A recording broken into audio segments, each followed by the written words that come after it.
Time. My name is Shaurya Somani and I'm with Images Group. To give you a brief about Images Group for some guys here in the room who would not know. So we're a 30-year-old media house and we call ourselves the Retail Intelligence Platform. And it's a 360-degree platform. We have our magazines, we have a web platform, and we do events. We do major events, India Food Forum, India Fashion Forum, India D2C Summit. These kind of events that we are doing today, it gives us insight in the industry. And as I said, we do events for retail, D2C, and e-commerce. It's one way to connect back with the industry. It's one way to get every stakeholders together every now and then to get some insights. And this is the purpose of we all are here together today. We would like to thank Better Commerce for partnering with this event with us. To give you a brief about Better Commerce, who is our partner today, which has got every one of us together. It is a compatible e-commerce stack, headless and compatible e-commerce stack. In the UK for the last 7 years and in India since last year is what their go-to-market is. We are joined by the team from Better Commerce. We have Vikram Saxena, who is his founder and the CEO. How we would like to do this is, since we may not know each other, I would request everyone to introduce themselves and keep it a very informal session. Yes, we will be recording some, but I'm sure none of that will be disclosed anywhere. So please feel free to interact. I would like to request everyone to say a few words introducing themselves. And let's keep it very informal. Let's interact with each other. Let's get insights together. Let's build this industry and take it forward. Right? So maybe we can start from maybe from the Better Commerce team or anyone. Anyone can pick up the mic and introduce. Yeah. Right in front of me. Hi everybody, I'm Sanat. I head overseas business and partnerships for BeSafe. Been one of the founding team members, been there since day one. And lovely to meet you all here. Lovely to have, looking forward to have some interesting conversations. Thank you. Hi everyone, I'm Aditya. I'm one of the co-founders at Wellverse. So, as Wellverse, we are a house of wellness brands. So one of the our most famous brand is KetoFi. You must have heard about it. So yeah, so we're a 5-year-old company right now. So our next aim is to expand to international markets. So, Yeah.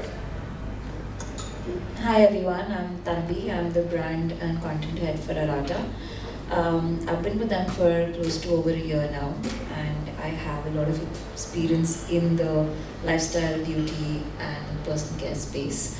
Prior to Arata, I was with the Moms Co. and Conver Concos, which has a lot of makeup brands like Makeup Revolution, Milani, Physicians Formula, etc. My expertise lies in performance marketing and branding, and I'm excited to speak with all of you and gain some insights and become a true omni-commerce channel. Right? Okay, thank you. Hi, my name is Varun. I work with Pullman Shaving Company. I take care of the entire online business across D2C and marketplaces. Really excited to be here. Would love to know more about what you guys are doing and how can we make our customers happier. I've worked with Pepsi, Unilever, and RP Sanjeev Goenka Group in the past. And this is the 4th organization I've been lucky to be part of. Thank you. Hi everyone, I'm Shantanu. I lead offline sales of Power Visions. So we are a 4-year-old brand and we're into vitamin gummies as a segment. So largely we're into the offline segment, and I see a very esteemed panel here from different organizations and from the Omnichannel. So very happy to be part of this summit, and looking forward for the great thoughts and learning from everyone. Yeah. Hey guys, I'm Abhishek. I'm the part of the Mamaearth D2C team. I've been here at Mamaearth since last 4 years, so has seen the journey from scratch, where we were having a dream of building a D2C brand, and now we are the largest D2C brand of India. We are also a brand, we already have 6 brands, and we are now, I think you might have heard a lot about when we put our Aerocity in place in December and how the IPO journeys are going. So real excited to see how the future will shape out for the D2C brands in the public market. I am more of a startup guy. I started my career with startups as a part of Spinny as a founding team. After that I was in EdTech in Pullman, and after that I joined Mama 4 years back. Thank you. Hi everyone, my name is Nitin Bharadwaj. I am a co-founder of Jimmy's Cocktail. Having almost like 20 years of experience across the FMCG giants, and me and my other co-founder started Jimmy's 3 years back to give also drinking experience to India and to the world. And we are scaling very fast, and looking forward to a lot of insights from here, guys. Hi everyone, this is Adarsh. I lead the revenue at FS Live. So we are a house of fashion brands for women. You guys might have heard of Fable Street, which is a women's Western wear brand. We were originally a workwear brand, and now we do Western wear overall. And we have 2 other brands. One is a silver jewelry brand called Mikoto, and a modern Indian wear brand called Kingfort. And yeah, I've been doing startups for over the last 10 years, did my own for about 3, was an early employee at Rebel Foods, I was a part of the launch team for online ordering at Zomato. Hello everyone, I'm Niranjan. I'm working with Bombay Shaving Company and leading D2C space for Bombay Shaving. Plus, we have one more brand, Bombay, which we launched 1 year back to enter into women hygiene segment. And yes, it's been quite a bit time in D2C space. Prior to that, I worked with the Man Company and like few other brands in FMCG space. Hi everybody, I'm Archit from Vadam Teas/India, and I've been with the brand for over 5 years now. So in fact, the first person in the marketing team at Vadam, right? And currently I'm heading the global partnerships and the global alternate sales function here at Vadam, and really looking forward to having a very fruitful discussion with all the esteemed panel here, right? So looking forward to learning from everybody here. Thanks. Thank you, Rashid. Hi guys, my name's David. I'm from London, so I've travelled here just to be with you today. I'm an independent consultant, so I advise a group of clients based out of London and Europe, across the US and the UK, and I'm delighted to be helping Better Commerce in their journey to becoming a dominant force in multi-channel technology, both here in India and in the UK. So I'm looking forward to talking to you a little bit about my ideas of digital maturity and the challenges that some of you are facing, and if you're not facing them yet, maybe you will be facing them soon. Thank you. Hi, I'm Vikram. I'm basically a programmer who also happens to be running a company, but programming is still my majority part of work. And I started Better Commerce about 5, 6 years, 7 years ago. But I've been writing code for almost 25 years now, and I started IT services back in 2007, 2015, 16 is when I started Better Commerce. And since then, it's just been a roller coaster ride. I enjoy it, of course, every day, in and out, just like each one of you. It's a pleasure to have you all here, and hopefully we'll have a very good discussion, and you all have something really valuable to take back with you with the time that you've given. Thank you. Let's looking forward to it. Hi, my name is Vipul. I am the Chief Revenue Officer at Better Commerce. I handle the sales, marketing, partnerships. Before Better Commerce, I was running 2 successful startups in the space of e-commerce again. Looking forward for this discussion to start.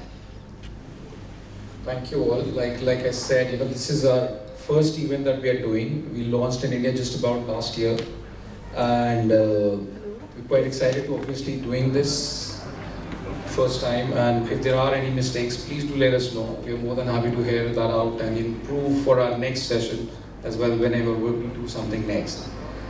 This isn't a typical, this is not at all a sales presentation at all. It's just a little bit about us, and that's about it. One thing that I personally don't like is a lot of pesky sales calls, a lot of pesky, sales emails. Because being a hardcore techie, it's a nightmare to have all of those. The moment I see it, I just delete them. So, and I expect everybody pretty much does the same. So I try my best not to do that at any point of time. So of course, I'm a self-taught programmer. By education, I'm just a BCom middle-class guy, who had no idea what to do in life. Accidentally bumped into programming, picked it up, and then taught myself a lot of coding. And that's how, this is why I called accidental entrepreneur as well. Just became by accident. Worked in corporate world for almost 10 years before starting off on my own, before realizing, corporate is not made for people like me. So then I said, okay, let's do something on my own. I'm extremely passionate about, customer delight. For me, that's very important. Of course, growth is important, revenue is important, but not at the expense of customer delight. That's the topmost value from that perspective that we look at. Part-time, I also make a lot of films. I did make a few documentaries. One of them got a lot of awards a few years ago. After that, life has been roller coaster. I've not been able to do my next one. Hopefully, fairly soon I'll be do that. And learning to play golf, of course, which is, I think some of you may or may not be playing, but if not, you all should pick it up. It's a game which will bring so much of sanity to your insane life. It's unbelievable. What does actually Better Commerce do? That's what Better Commerce essentially is. If you look at it, it's a headless API first composable commerce platform which provides full stack commerce solution in a way that you can use step-by-step journey. You can fit it into your existing stack without doing a big bang approach, or you can go full end-to-end commerce solution as well. And it, from the perspective, when it's a built all on cloud, 100% cloud native, it does B2B, B2C, D2C commerce, all those models supported. You can run multiple businesses from one platform itself, one instance, one login. You don't have to have multiple logins or multiple instances or multiple teams. Everything works from one single place.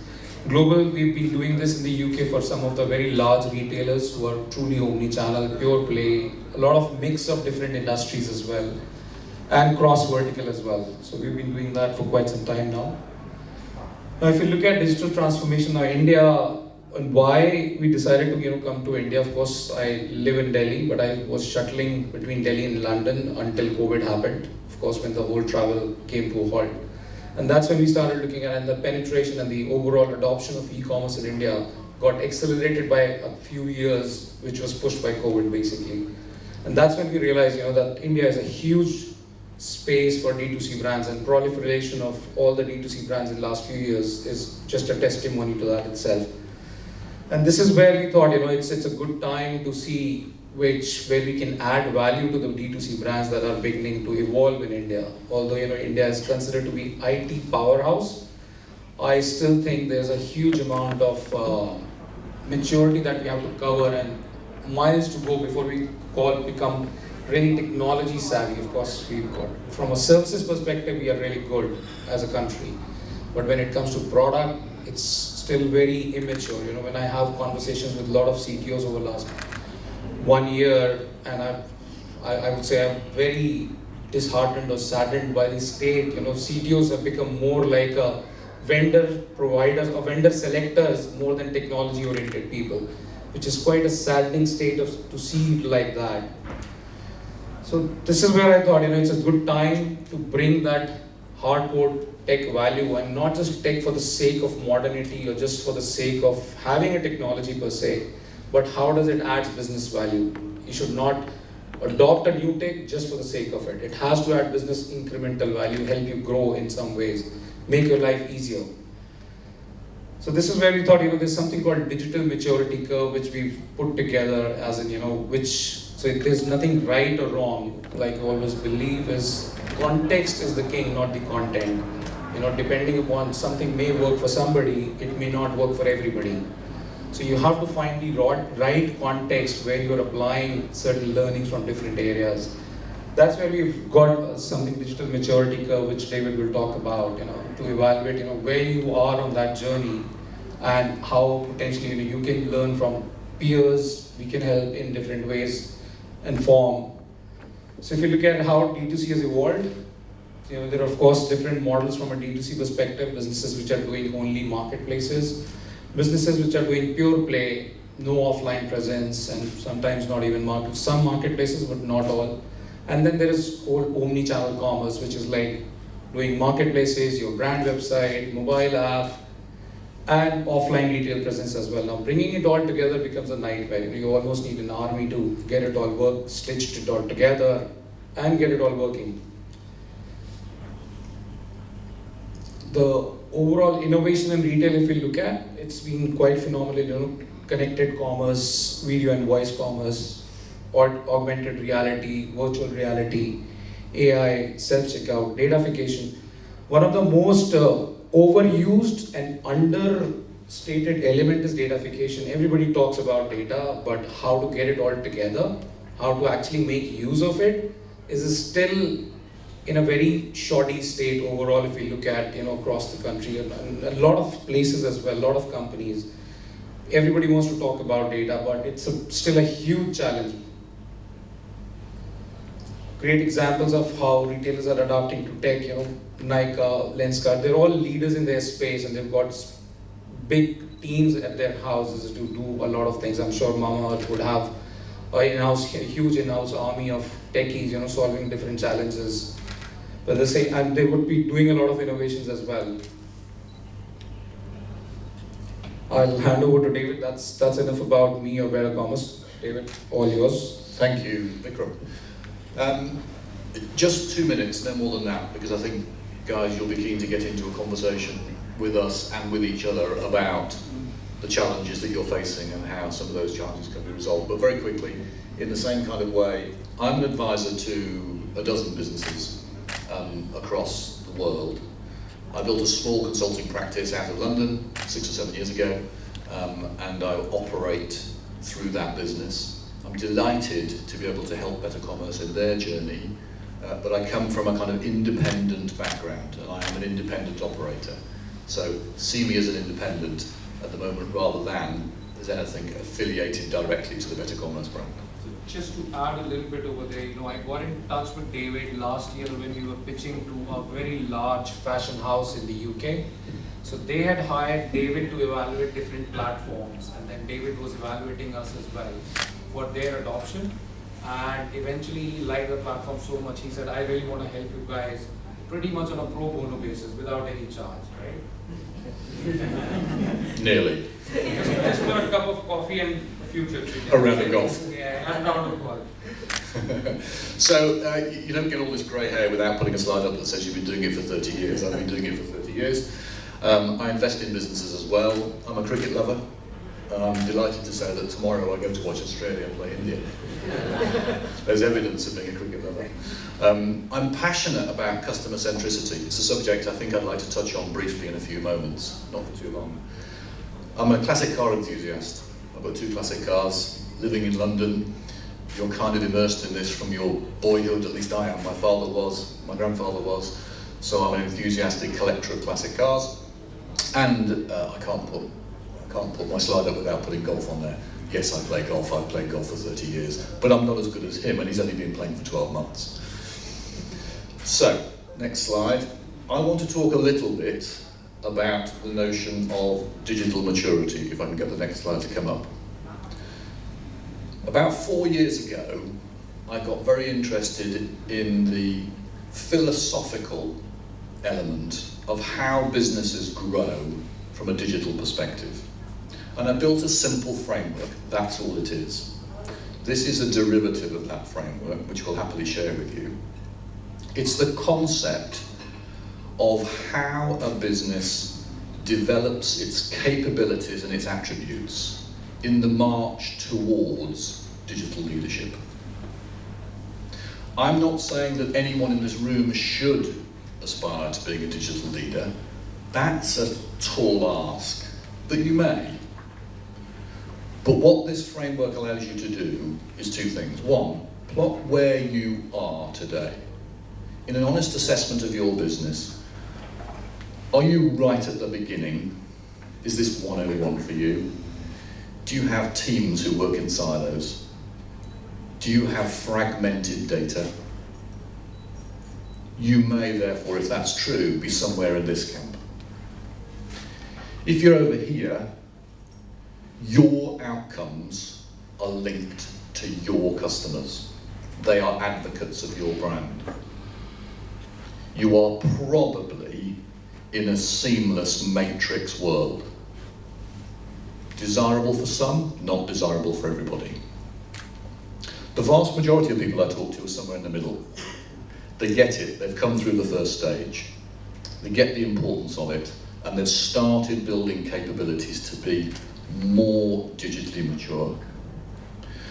Now, this slide suggests that there's an annual revenue target. I personally am not entirely wedded to that. I think you can be a digital leader, but be a very small enterprise.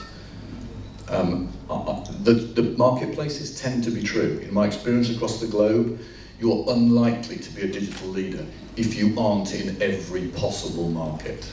But that's not always entirely true. So please don't take this as an absolute given. But the methodology and the framework that sits behind this allows you to honestly say, I think we're about here, or here, or here. And we aspire to being here, or here. And when you do that, and it's a simple 24-hour exercise to do it, you become aware of the capabilities and the shortfalls of your business that you will need to work on in order to get there.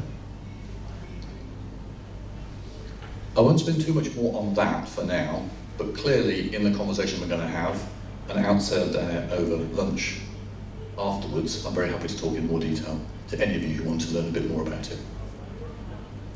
The final element of it is something that I call the inflection point. Now, in any digital maturity model, and of course you'll be aware there are millions out there you can find, very few people talk about the inflection point.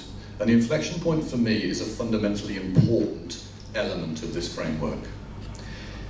What is the inflection point? The inflection point is the point at which your organization needs to start doing things differently to reach an accelerating growth platform. This is the point at which all that you've done can't be the way to get to your future. If it is, your future looks like that. Some of you will come from businesses that have multi-channels, some of you will just be pure plays. But I can honestly say, after 30 years of experience and 15 years of doing this, that that point is rarely understood by leaders and owners and investors in business. It's the point at which the business has to change. Not the digital team, not the marketing team, not the e-commerce team or whatever you call it, the business. This is the point at which the business becomes digital. It's the point at which you transition digital ownership from those people in the corner who got you there to the entire organisation. And when you reflect upon the significance of that, it transforms the way in which you think about how your business becomes mature. Does that make sense? And it'll mean different things for different businesses, depending upon what your aspiration is. So, the curve, the inflection point, and the previous slide of characteristics are the three elements that I would urge you to think about in advancing your businesses to becoming more digitally mature. And with that, I'm handing over to Vipul. Thank you, David. So, before we start the roundtable, I wanted to set the context on what made us decide this topic. Now, when we were obviously starting our G team last year for India, we realized that there are a lot of brands who start their journey at marketplace. And obviously there's a brand store, and at the end of the day, offline expansions. And there are other elements when it comes to scale. However, there are so many elements that finding a right balance is difficult of what to do at what stage, and it may be different, but that's what the core thought that we had initially was to come up with a group of people who are esteemed enough in the space, and we try to find out the answer together of what would be the right balance when we are scaling up the D2C brand. in the direction of omnichannel, of how do we take it to the masses. At the end of the day, how do we put the customer in between and build the business around them? So with that, the first question is more around what elements or what attributes are important when it comes to omnichannel. In your own experience with different brands and your current brand, what do you think omnichannel contributes? So I want to start with Shantanu. What are your thoughts on this? To be honest, if this word, this term of omnichannel has come a few years back, and if you ask me, I see it in a very different perspective. The way I see is not everyone needs to be an omnichannel presence. That's it depends for different brand, different category, different product. A manufacturer from a biscuit may not want to be on omnichannel presence because they want to be more on offline, or in different categories.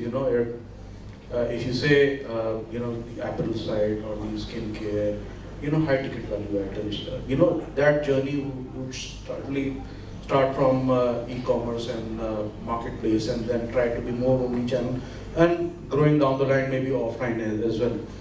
So I believe that is my perspective. I think that it is jargon where everybody is running around. So, but I think every organization needs to look at it where they are, what is their strategy, what their journey needs to be, and in the long run, largely thing needs to correlate and collaborate, because it's very important. At the end of the day, the way I see, a lot of products and all, it's very different. When as a customer, it's very different when how they differentiate brands and products, or the functionality of it. The customer service is something where people or organization needs to look at it. There's where I see at it, but on the forefront, I believe there's a different story for every brand, and that's my take. Yeah. No, completely with you on this. I mean, I understand. So obviously, with Shantanu, the point is it might be different for different brand of when to start or even to start omnichannel. But what's your take, JB, from JB's cocktail point of view? How is it learning on omnichannel? See, I think what Shantanu said is absolutely right, because it depends on the category. While yes, biscuit is not the right category, but premium biscuit is the right category to be in D2C place. Like even in the different brand, different categories, like different segments is it requires for different segment to be there at right time. For Jimmy's, yes, so it is really, if you want to upscale your awareness, then digital is a place where you can increase it very widely. And then even in a different category, you can start with D2C, and then over a period of time you can go the pure omni-channel play. You can play it like that. So what I think is like digital is a very, very important for every category. But yes, for a stepwise you need to understand its importance. That's my take. Makes sense. So in terms of fashion, what's your take on different elements of omnichannel? What it comprises of? I think first and foremost, in general, it is true for every category as well. You have to be where the customer needs you to be, right? Eventually, a brand's business is to sell. So if a customer wants you to buy you offline, then you have to be offline. If they want you in marketplaces, you have to be marketplaces. If they want your own website, you have to be there, right? So as long as you can do it profitably, so right, if it's a very low ASP kind of a category, then your own website may not be possible because you won't be able to make money because of the logistics, etc. Then Amazon, etc. or Blinkits of the world probably are the right way to do online, but saying not doing online at all is not really an option. So from a fashion perspective, I think we are also a relatively higher ASP kind of a category. So in our case, when it comes to omnichannel, especially, we are already on all marketplaces and our own D2C, etc. So the real next step for us is offline and retail.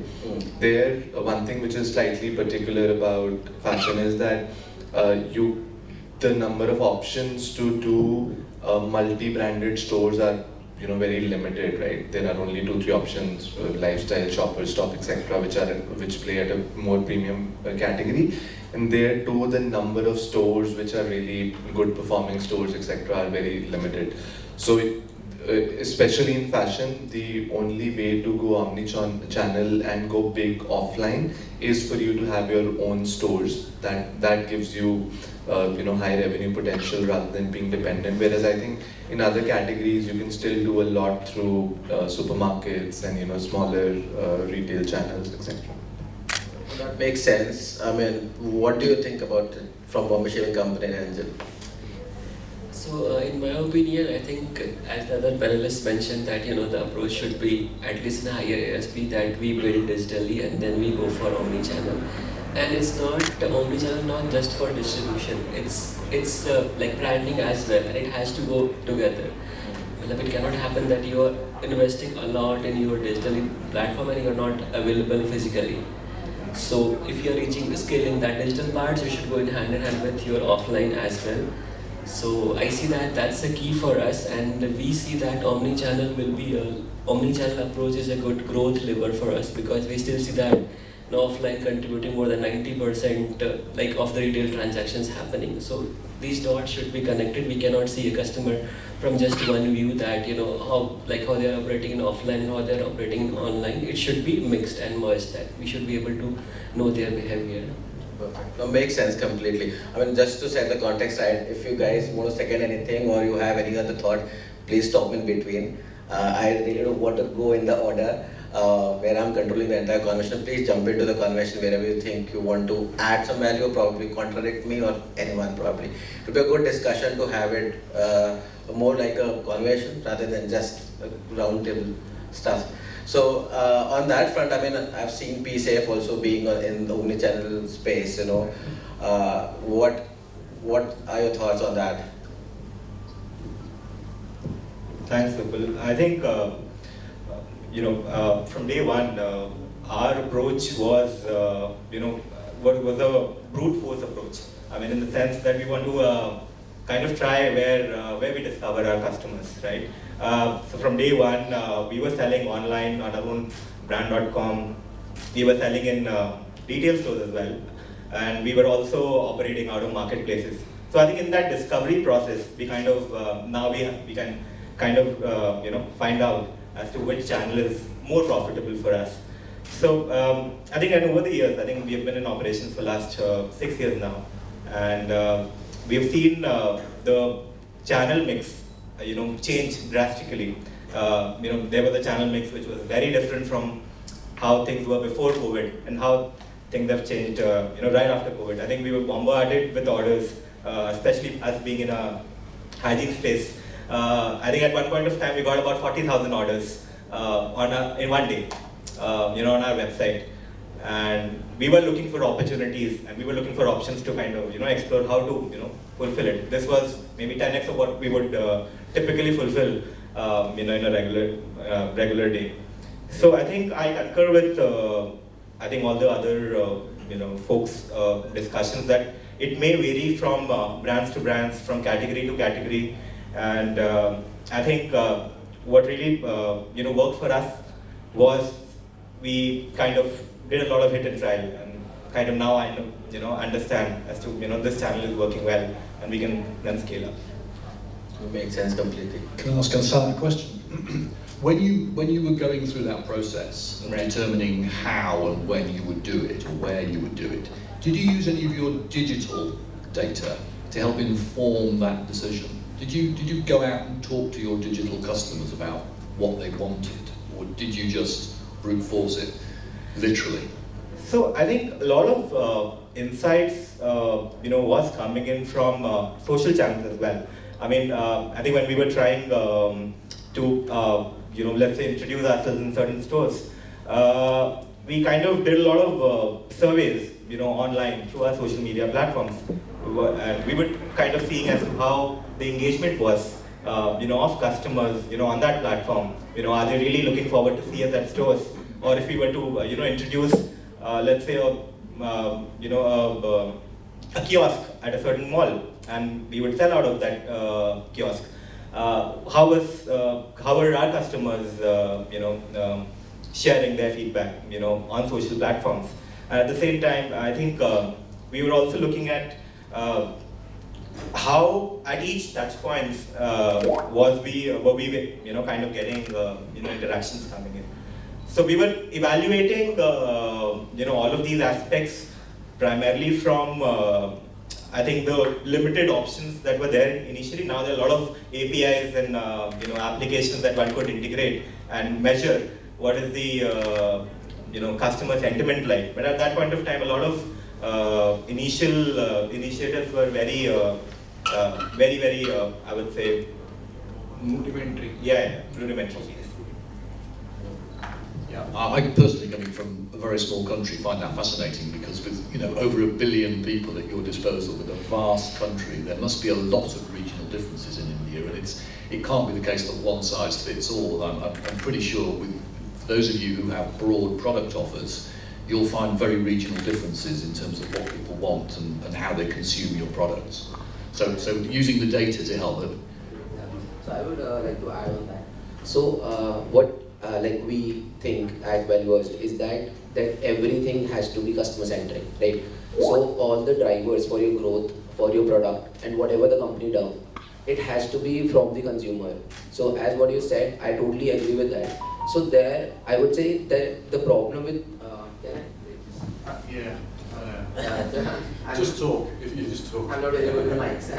So what I'm saying is that so how we have seen it that what the customer wants also differs from channel to channel. So when we say omnichannel, so we have tried. So we are across all channels. We are from Amazon to Flipkart to some retail. We're even exporting, right? So customer need changes with the channel. So what kind of customer is coming to what channel?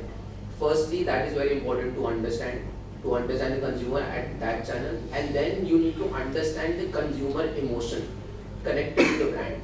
So if you can connect these two things, channel to channel, then I think the true omni-channel thing can be achieved. And that's what it is. I'm going to get a bottle and put your words in it and seal the bottle, because that was amazing what you just said. Has anybody else got that? How do you tap into customer sentiment to really understand what they want? So the customer, it's more comfortable like that. So the customer behavior, the needs, expectations change are different on different channels. So when I'm on a brand website versus when I'm on a marketplace, and my expectation, what I'm thinking is different. On a brand website, I'm just looking to explore what the brand is offering. When I'm on a marketplace, I might be buying 5 different things. I might be buying a bulb, I might be buying a sanitary pad, I might be buying a juice bottle. It's a basket that I'm collecting. When I'm on a quick commerce platform, my expectation, I want the product right now. Right? I am getting period pain, I want my patch right now. So your product mix also changes channel-wise. The contribution that your different channels have to your sales, that also changes. And again, your customer behavior, like you mentioned, we are a country of now the largest population. Our behavior towards what are the products we like is also different from South India and North India. So I think there is a very different mix of channel, expectation, product. So there's a picture of utter complexity you've just painted. So how do you navigate through that? How do you as individuals know that those things are true? Instinctively, what you described, I'm sure, is true, but how do you use the data to help you tell this? I'm going to use the mic because otherwise no one's going to hear me. So this is something we started our journey as a D2C brand. We don't like to call ourselves a D2C brand now, we're a customer first brand. But this is where data came into play. We launched a hair gel and a hair cream, and gels and creams have traditionally been consumed by the male community in India, right? We launched as a male-first brand, a hair gel and a hair cream. And within 6 to 7 months, we realized that 80% of our consumers were actually women, which was a very, very surprising notion for us. And that's when we realized that no one was creating these products for women in India. We expanded our product line. And again, that is where data came into play. Another 6 months down the line, the hair gel and hair cream were actually seeing a huge repeat transactions by the curly community. They were not formulated for curlies. They were not marketed to curlies. But we saw curly haired women purchasing them and coming back to us and asking for more products for their hair type. They love the product so much. Which is where we realized that going D2C first and not marketplace first was a brilliant strategy, because we were able to speak to our customers, we were able to listen to our customers and do product innovation and offerings as per what they wanted. It's been a brilliant journey like that, because till date we have relations with our customers. The first customer who ever purchased an Arada product is still buying Arada products. We have regular sessions where we take feedback from our customers as to what is it that they want. We do our NPD planning as per what customers want. While omnichannel is the need of the hour for sure, beyond a certain point, there's no way that we can scale by being only D2C or only Nykaa, Myntra and Amazon. We are now getting into MBOs as well. MBOs are a far cry right now. But yeah, like what the South India population wants from us is very, very different from what someone from a Punjab or a Kashmir would want from us. The hair types are different, the skin types are different, the environment is different, the way they consume these products is different. But the only way we can actually, I believe the only way that we can actually do that is by actually listening to our customers, which is, it's imperative to have your own website, your own app, because you don't get this data from marketplaces.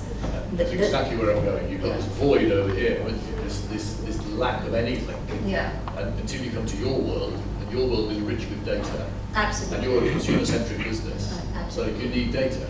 You can't exist solely with third-place marketplaces that give you none. We can't. We've tried that. We've tried focusing on marketplaces more than we focused on D2C. And what we actually realized was that we were creating products by what, let's say, our Amazon brand manager would suggest that this is what sells in this category, and you develop this. We did that. We failed at that. They told us develop a hair serum. We developed a hair serum, and nobody was buying it because Livon and L'Oreal are market leaders. You can't compete with them. But where we did succeed, we have the largest product offering for curlies in India. They come back, the repeat rate I think is higher than any other category. We have 60 to 70% repeat rate, which is amazing for the personal care category. So listening to customers is the only way to navigate these territories. I would agree with you on never to listen from the Amazon people. They're always like, ye bik raha hai. So yeah, consumer centric is the right. We are using data to make sure that deciding whether to go offline or not, because it requires a lot of capital and the distribution network. So we are also a brand, 6 brands. So we also relate to the consumer. So when we do market visit, we talk to the retailers, what the people are asking. Surprisingly, we launched a brand 6 months ago, and within the 6 months, people are asking the retailers that we want this brand. And the retailer is ordering from a D2C website, marketplace, putting on their shelves to sell to the consumer. And that's how we realized the offline need to be there in a playbook much more relevant than where we are currently. And that's how we try to formulate our playbook for launching online. In terms of using data to how we conceptualize the whole offline business. So there are 2 parts of the business we generally cater for. First is the GT market, which is the general trade, and second is the MT and our exclusive outlet. So we have 300 SKUs. We can't really put all the SKUs there online. They are offline. So we did the whole clustering modeling that which type of pin code will be there, which type of pin code is buying what type of product. We also categorize the stores based on the income level. So it's a mall store, the income level is really high, and it's a GT score of income. And we plan a whole planogram of what type of SKU need to be put there, how much space need to give to maybe a face wash, maybe some other category, based on season as well. And that's how we are able to increase the throughput from each other's stores. Secondly, from the exclusive outlets, we were not very sure that whether to launch exclusive outlets or not, since it requires a lot of capital, rent, storage is really high. But we made sure that when we planned the stores, we saw that, okay, we opened a store in Galeria, we know that Gurgaon ke DLF phase one, the selling pattern is really high, and we will able to crack that store to a much wider space possible. We combined our D2C data up to our EBO data. We asked the people to go to an offline store, try our products. We launched a color care category and it fired really well, because in a color care category people want to try the product first, then they need to buy. And we have seen that people are coming to the stores and then ordering online, or maybe after going to their home they're ordering. And hence the LTV combining a D2C channel and our offline business has increased to quite a great extent possible. We already had 50 plus stores at this point of time, trying to double that in this year. So this Omnichannel, especially for this exclusive outlet, worked really well for us. And we're proud to say that we are profitable from our exclusive stores as well, from with break-even in 6 months. Now, just one small question on top of that. How are you consolidating your customer, who's coming to the store and who's going online, potentially on web, app, or let's say maybe on marketplaces? Is there a way to unify all of that for you? So we have built an in-house CDP. So we have clustering all the data over there, putting all the analytical modeling, decision-making modeling. Since we are only getting the first-party data from our D2C and the EBO channel, the rest we get the sales data. So we try to triangulate that. Okay, if Amazon might be selling on this pin code, this might be this type of consumer, or maybe this type of SKU is selling more in this pin code. And hence, based on that, we are able to work on this data. We also get a good amount of data from all the e-commerce channels as well as from the MT network. Only GT, we are not able to get the granular data, but we are trying to make sure that how we can get a tertiary at a store level, that which store is, what is the type of a store, and what type of store is selling what type of product, and hence able to predict in the future that, okay, these are the NPD frameworks need to be there. These are the maybe the future roadmap for how the penetration need to be done. Suppose you are launching a face wash, the MAQ should be 1 lakh rather than 20,000. If you are launching a serum, it should be 5,000 and it should be for the niche category. That's how we are able to triangulate whole data network, starting from launching a product, MAQ, what should be produced, and the supply chain. Makes sense. What's your take on this, Archit? Yeah, so I think we've covered like most of the pointers here, right? But just to, so like in our experience as well, right? I think omni-channel is critical, and I think most of the brands here are mass premium, if not entirely massy or entirely premium, right? So as Shantanu mentioned that it's very category centric or specific also, right, as to what channels or what strategies sort of work, right? But I think pertaining to the brands that are sure or similar like-minded brands, right? I think Omni-channel also provides a very seamless customer experience, right? And that's the principal difference between like a multi-channel approach and an Omni-channel approach, right? Where like David, I'm a cricket fan too, right? So just to give an analogy, I mean, in a team, right? If let's say a Rohit Sharma is playing for the team and so is a Virat Kohli, but if they're not playing in tandem, right? Similar to different channels, or be it online or offline, right? I mean, it needs to be aligned with each other, and that's where like true omni-channel strategy can be sort of optimized or achieved rather, right? So that I think is fairly critical for any brand. Of course, our focus basis the matrix that David also shared. I mean, the percentages as companies scale or grow, right? The percentage of marketplace versus offline, online will keep on varying, and also where we find the right kind of customer and the right kind of product as well, right? So that's an overall take on omni-channel, right? That we have as a brand. And also coming to data, right? I think data is king in today's time, and that's why the biggest of the controversies these days or the scams are centered around data itself, right? So that's king, and I think D2C is where we have the maximum control over data, because that's your own customer, be it EBOs as well or D2C. Whereas when we talk about marketplaces in particular or offline retail chains, right? So let's say Amazon for that matter. Now, because we started off with Amazon US and we really scaled it up, and that's when our focus started coming back to D2C, right, as a brand. The data on Amazon also gave us a lot of insights, and till date, I mean, we take a lot of insights. I mean, we don't know who the specific customer is, but you get to know an overall consumer trend and purchasing behavior, right? For example, if you're launching a particular tea in a bulk pack, let's say 500 grams, and if that's not selling, or vice versa, if we launched it in, let's say, 100 grams packaging, thinking that, okay, this is smaller packaging, better pricing, but somebody who's buying it on a recurring basis doesn't really care about the packaging because it's a recurring purchase for them. If Tata tomorrow starts packaging the salt in the most premium gold-plated packaging, right? But if essentially the product is the same, right? So I think that sort of data really helped us in terms of what the kind of SKUs and how do you sort of streamline and fine-tune your assortment altogether. And yeah, I think even for offline, right, I think, so let's say if we take UK as an example, so Holland and Barrett, right, one of the most well-known retail chains, or in the US, for example, Wegmans, so we are present in those stores also, right.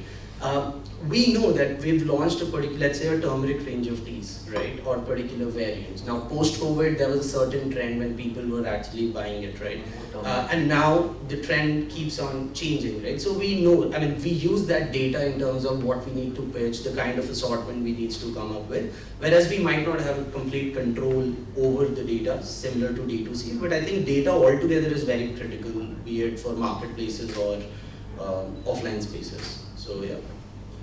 I would like to add to that what you said is absolutely right, and it's about, do you actually want to get insights out of data or not? Like, we have even gotten insights from reviews on Amazon, and if you want insights, you will get insights. You will get insights from your own reviews, your competitors' review. Like, all you have to do is just make an Excel sheet, write down the reviews and read it. Like, you just have to give time to actually understand the data if you want the insights. If you don't want, then you can talk about anything, it's not available there, it's not available there. But if you actually want insight, you said it absolutely right, that there is that insights are available across all channels. You just need to have the actual eye and actual urge to get the insights. One bigger question is, what do you do after you got those insights?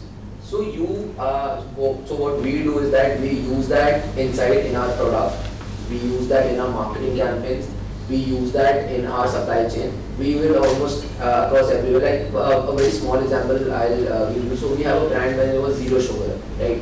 So it's a sugar alternative, right? That doesn't have any artificial sweetener in it, like aspartame, sucralose.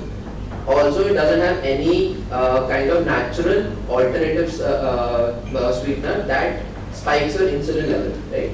So now what we got was that, as per the keyword data from Amazon, there was no touch point to keywords like maltodextrin or maltitol. What we did was, we did an analysis of the competitor, and we saw that people are writing there that this product has maltitol, how is it friendly to a diabetic patient, right?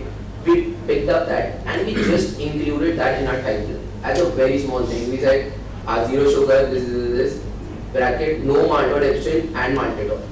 That was just it, what we did. Again, we saw an increase of 17% in the next month. Just by updating that title of one of our brand major product, we saw a 17% growth. Like, what else do you need? Absolutely. That is what we did. And then it was like the aftertaste, this, and then that goes to the R&D team to fix the product. What the shortcomings of our product has to be fixed. Absolutely. What the shortcomings of, I would say, the competitor has to be taken advantage of. Absolutely. Yeah. Take the best. Yeah. So what's your thought, man, on this? So before that, David, we aren't just a billion, we're $1.5 billion. I think a lot of esteemed panelists have covered a lot of stuff. Omnichannel, I believe, has been a buzzword over the last 5 years, but it's always been a way of how people shop and how people derive information, right? So channel is not just for flow of goods, but also flow of information. And it's always been there. The shopping mission is very different for the same consumer, for the same product as well. Sometimes it's about convenience, sometimes it's about a planned shopping which needs certain budgets. Sometimes it's about a very different need state, right? Sometimes it's just about education. Sometimes it's just about having a touch and feel. And hence, as Archit said, the cricket analogy, every channel has a role in the cricket team. Like, we have an openers, we have tail enders who kind of do what they do best, but don't do a good job at batting. And there are channels who do their stuff, right? I love what Aditya said. If you want to get insights, there is enough data available. And if you just don't want to, you just can't make your team just eat and consume data and not spit out anything, right? Amazon and other marketplaces give insights like what Aditya said. D2C, however, is literally a gold mine, right? Like Abhishek said, we also kind of use an in-house CDP to kind of have our data in one place right now. We have been very lucky as Bombay Shipping Company to have data from multiple sources, right? From our exclusive brand outlets, from QR codes that we put everywhere, from warranties that people register on, etc., etc. And through clever porting and kind of personalization, what we can do, there's a lot that can be done. We use a lot of data science in how we innovate. Our NPD pipeline, like Aditya said, and I'm sure like all other startups have that advantage over the legacy companies. We have the disadvantage of not having time and funds enough to spend on consumer and market research, but we have the advantage of agility. We find ways to understand what are the trends, understand if we have a right to win in that trend, and then develop something very, very suitable according to it so that we win it. Right? So I think agree with all of the panelists here, and yeah, I learned a lot today as well. That makes sense. I mean, that's a very good summation of the first question around when we think about omnichannel. I think it's almost about every channel is important and what do you learn from each of those channels, making sure that you put your customers first and try to target them there based on the requirement on each channel. And I think data, yes, being at the center of it serves that purpose for what exactly needs to be done. Having said that, moving to the second part of the discussion, I would want to touch upon, and it's open for anyone basically to pick it up.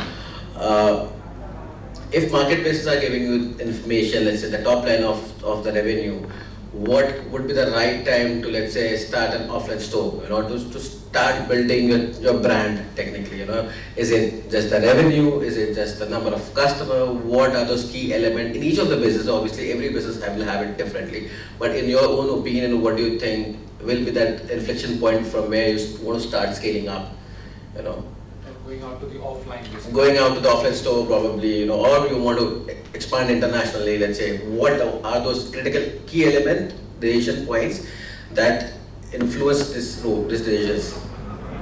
If I may, right? Because we sort of used a similar approach, right? We started off with, let's say, Amazon as a marketplace simultaneously with our D2C website, and after reaching a sizable number or a certain scale is when we started going aggressive with retail, and that's the offline retail space, right? So a couple of pointers that I personally feel are very critical before we take that big step of jumping into offline, right? So I think for any new product, category, brand coming up, I think figuring out the right kind of product also, right? There are multiple formulations that keep on happening. I remember I was speaking to Aditya just 10 minutes before this started, right? And he said that the kind of formulation that any brand out there keeps on developing, right? Be it the taste or the texture or multiple factors to it, right? So I think when you're growing a brand or sort of building it on D2C, you have more control to be more sure about the product that is like the right product market fit, right?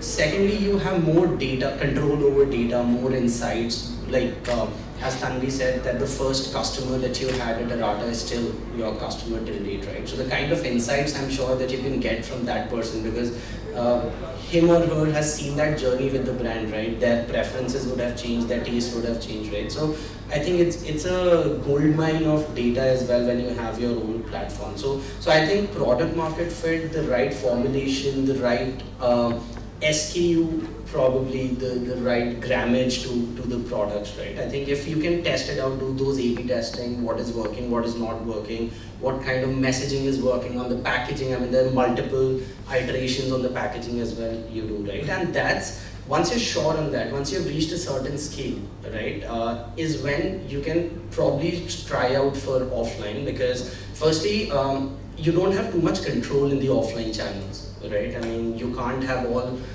300 products, as you mentioned, right, listed in those stores. I mean, a lot of it is at the virtue of the category managers across those stores, right? So you need to pitch your top picks out there, right? What is your best seller in what market? I mean, it could be different for India, US, Canada, and Germany, UK, whatever the geography is, right? So the kind of insights that you get once you're sure on these parameters would be very critical is when you sort of start exploring the offline business, whereas you keep experimenting with the online and the marketplace side of things. But I feel the PMF, along with all the packaging, the iterations and formulation once it's sure, and what needs to be pitched essentially is very critical, and it needs to perform as well, right? Let's say if a particular turmeric variant, for example, right, if we feel that, okay, it's working very well online, right? I mean, so there is a customer who's received it pretty well, who's willing to pay money for that, right? And that would hopefully be translated to the offline side of things as well. Whereas if a certain product is not working online and we've not seen any sales, I mean, the chances or probability of it overperforming in offline would be very little, because the customer is effectively the same, right? In most of the cases, and you don't want to hamper that relationship with that offline. You don't get too many chances with them, right? So I think once you're ready with the product and you know what exactly needs to be pitched in a streamlined approach is when we should, or probably brands should, go for the offline thing. I want whether anybody else has had that last experience. And Vipul, to your question, basically it also depends on the category. Like for example, for us, we are not a very, very high value product. It is product at 99 and then cans are at 60 rupees price point. So it is also like D2C helps them to get the product trial, right? And you have lot many trials, and then you can understand it, like which are working, which are not working. Use the data, and then you can, so you have seen the product fit with the consumers, not profitable, because it's not. But then yes, then you can define your offline strategies. Yes, the product is market fit, and so that's why I am saying that it depends on the category, like because it's not a very high value product category. So then you can define, you can just check the product fit, and then you can define to go offline very fast. But yes, data is really critical to understand. You have lot many trials, lot many different kind of data you can use to get your actions right. Also, so completely agree with what Archit said and what Nitin also said, but depends a lot on what is going on in the world and what the environment is at that point of time. In an ideal world, we would be very happy just selling on our own website and cut out all middlemen. But again, post-COVID, we saw the rise of Blinkit, Swiggy, Genie, Instamart, and all of these places, and then there is that customers have also lost their patience, right? We see a lot of people just saying that, oh, your delivery times are too high. Yes. We need this product tomorrow. We don't want to wait. And it's like a necessary evil also now, even though the costs are so much higher selling offline, even if it's through MBOs, there is a significant investment that goes in retaining all of that stock. We as a brand are fairly, I would say, still young in our journey, and it's a decision that we've had to take because listening to our customers again, like you rightly said, reviews on Amazon, people coming back to us on our Instagram handle and just saying, I need the product faster, or I want to try the product once, where can I see your products? So we've had to venture out into the offline space. It's not something that is just for a revenue perspective, but also brand building and brand awareness. there's a huge chunk of the market which is just not present online. They don't want to buy on Amazon. You know, a while look further, if I would to look at my mother also, she would still go to the local shop and buy what the pharmacist is suggesting for her skin or for her hair. So we don't have an option but to be present. So it's not a decision that we can take, like let's say that we're at the scale and now is the time that, you know, this is the revenue that you've touched and now you can venture out into the offline space. But also what the country demands and what customer demands. Basically, at the end of the day, it's driven by the customer. Yeah. I would want to add here, so our category, so the fem hygiene category is quite different from other categories. So while we're selling marketplaces and online, the consumer is buying those products at their own discretion, right? When you go out and venture, pads are still, you know, put in black packets and given out. So, you know, the consumer is not comfortable buying those products everywhere offline, but certain stores, she is very, you know, she's okay picking up. So at a chemist shop, she's completely comfortable because that's where you go to buy it. So for us, while we're there everywhere online, certain channels of offline also complement what we're already doing, right? I would urge you all to be clear that your unit economics in all of your channels work. Because if you're a pure play business or your roots are a pure play business, the unit economics of offline retail will scare you witless. And you know, you have to take a decision whether you see that as a holistic story or whether you look at the channel story. Look at the channel story and you make very different strategic decisions. Look at it holistically and say this is in the interests of our customers. You can tolerate poor economics in one channel if they're compensated by another. But that depends on your business strategy. But make sure in each channel you understand the unit economics. It's very important. You'll go out of business whilst taking loads of sales if you don't get it right. Just to add to that, right? So, whereas that's a very valid point in terms of unit economics in the entire offline space, right?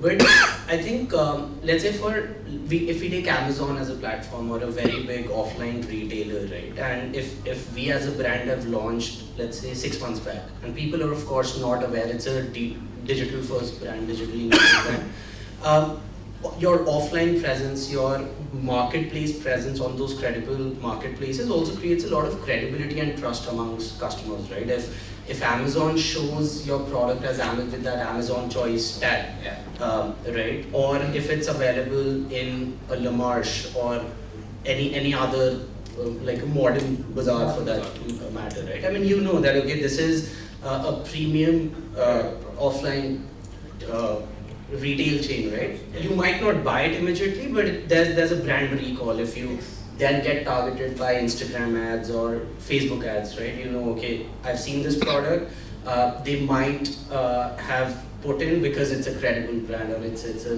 good brand, they must have done the due diligence, right? So, whereas I agree with you on the unit economics part, but I think it again depends on the holistic approach, and as you said, if that needs to be taken into account or not.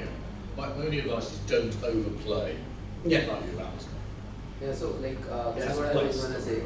That like there's the product market fit that is the basics, right? The product should be a must-have to the consumer. If it's not a must-have, I don't think there's any point of putting that on the shelf.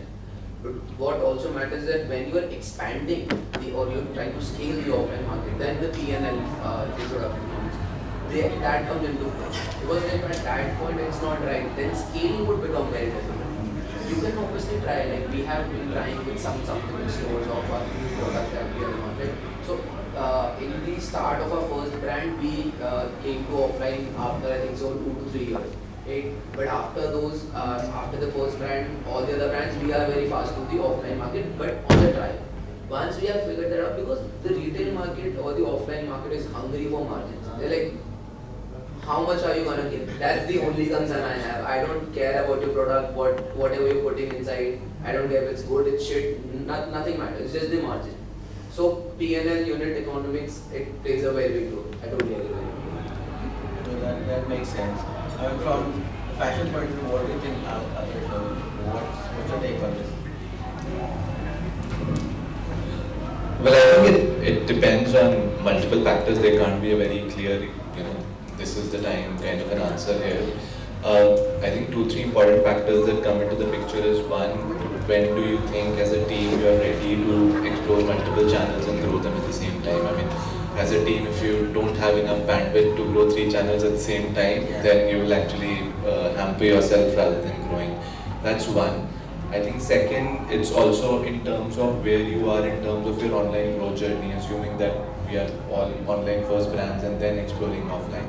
So if you've reached a stage where you feel that there is a certain amount of reduction in your growth rate that is coming, that could be another factor that comes into the picture.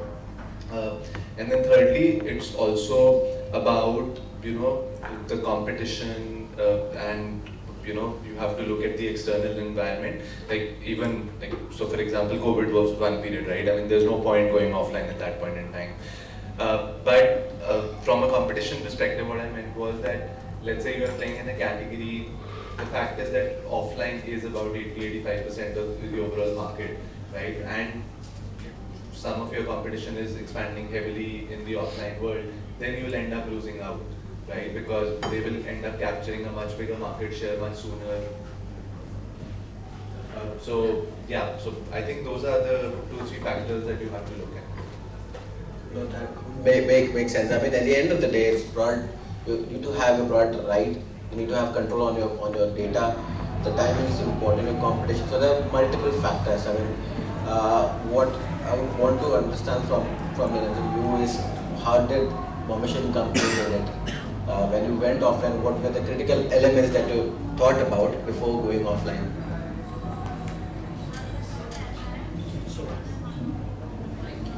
So in case of Bombay Shaving Company, we were very much clear from the day one that we will have some equity building products which will drive our business in online space, and then we'll have some products which will give you big scale in offline business. So we knew that this price point, so let's say face wash, this price point of 350 rupees will not work in on offline space. So we said for offline, we want to go ahead with 150 to 50 price point. There we see the volume. So initially we focused on the D2C space, then marketplaces, and very almost a year back we started moving to EBO space only, so that we can connect all the dots and the customer journey. To contrary to that, my previous experience, I worked with Man Company. They were from beginning they focused on D2C space, very late entrant into the marketplace, but they considered that as a brand building activity. So with the D2C, they launched their EBO stores as well. So I think we are in almost 4 years back, they launched their first EBO stores, which in fact the big D2C brands also did not went into offline model. But that they considered as a brand building activity. So as you mentioned that for some time channel wise we can do a burn, but then we should be clear that what's the long term goal and where do we want to make money. So we invested there in the brand building phase, and now we are capturing profitability from the marketplaces model. Makes sense. I mean, there are times where it's demanded by the customer, and there are times when the brand decides that okay, we have built enough brand traction, now we want to take it offline. So honestly, there's no one answer to this question. However, would want to know what Mama's Earth strategy was when it comes to offline stores. So I think we were very clear that offline is a market where we need to penetrate to a much deeper extent. We were just waiting for the right time, and when we started just 2 years, the COVID happened. So we thought that let's take a step back. But after 2 years of COVID, or in the second year, we have seen that people started. Is it better now? Yeah, it's like that. People started going offline. People want to try their product offline. We're getting a lot of queries. When we started doing brand tracks, one of the feedback we getting from the market from the online customer that Mamaearth is not present in the offline stores where we are visiting, and that's how we went very aggressive onto the offline stores. Second part which we decided was onto the how we can change our SKU mix to which is more centric to the offline market. In online, we want to increase our ASP, hence the higher pack sizes. Products are just suppose the face wash is of 350 as compared to the offline market. We launched a newer face wash of 199 only. Similarly for the shampoos as well. And that's how we were able to penetrate in the offline market. We were still not very sure that whether we can launch the sachets, which is the 70% market in the shampoo category in the offline space, because of the COGS and as well as the penetration issues. But so we defined more from a launch perspective how we can cater our whole product offering more from an offline perspective, more from a area where we can hit the mass premium segment, and we go much more massive into the markets. And that's why the whole GT market, where the highest profitability is available, we are able to penetrate it. Lastly, we also focus that we were very fond of data, used to take each and every decision from data. But when we launched offline, we were not very sure that whether this product is selling or not. Retailers were ordering, but we were not sure whether it's the same retailer, a different retailer, it was going or going to a distributor. So then we focused on establishing. We from a GT market, we do a sampling via BA data. We hired BAs. We currently have 1,000 BAs. We make sure that via understanding what is selling from a BA doors, it might be similar from the GT door as well. And that's how we were able to make sure that, okay, if X product is selling, okay, it's actually selling in these markets as well. What are the repeats, same store repeats? What are the same store SQ repeats? And based on that, we squeeze our offerings maybe to 30-40 SQs only to a particular geography to press stores. So to make sure that we are gaining more onto going deep into those markets.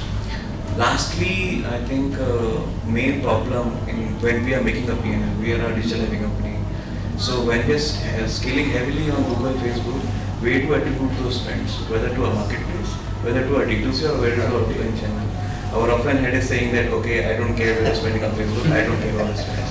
And whole managing that P&L, attributing that spend was and since we are very small, you can't do a market mix modeling, you can't get a good amount of data. That was the third or maybe the largest problem we are currently facing, that we have a good amount of marketing spends, but we are not very sure that where to attribute that spends.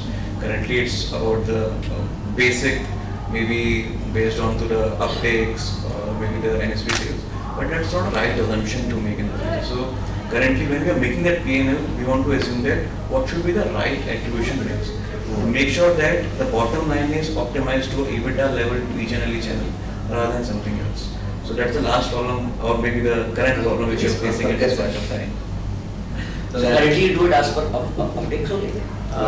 Yes, finance is taken on based on updates, but we are trying to make intelligent assumptions to make sure that we are attributing the right amount of spends to each and every channel. We know that TV creates a larger buzz into an e-com as well as into the offline space. Or maybe we know that which channel is creating a higher buzz via TV campaign, which campaign is creating higher buzz, maybe if you are doing some offline activity, maybe a magazine and everything. Google, Facebook, which areas we are doing. We're doing a lot of geo layouts, control segment studies and triple M as well, to make sure that we're able to attribute those spends to the right channel. And third target we are getting is how to increase our market share, or maybe the category share. So suppose we want to increase our share onto a face wash as a category. I know that I am a leader into the online space. To increase that offline penetration or enter market share in the offline space, what is the ideal marketing mix to gain that share? So currently we are struggling into that, whether to include YouTube or Facebook into our marketing mix to increase the offline share, whether to not. Obviously the Google and Facebook teams are saying that we impact heavily onto your offline sales, but yet to get any concrete result from data.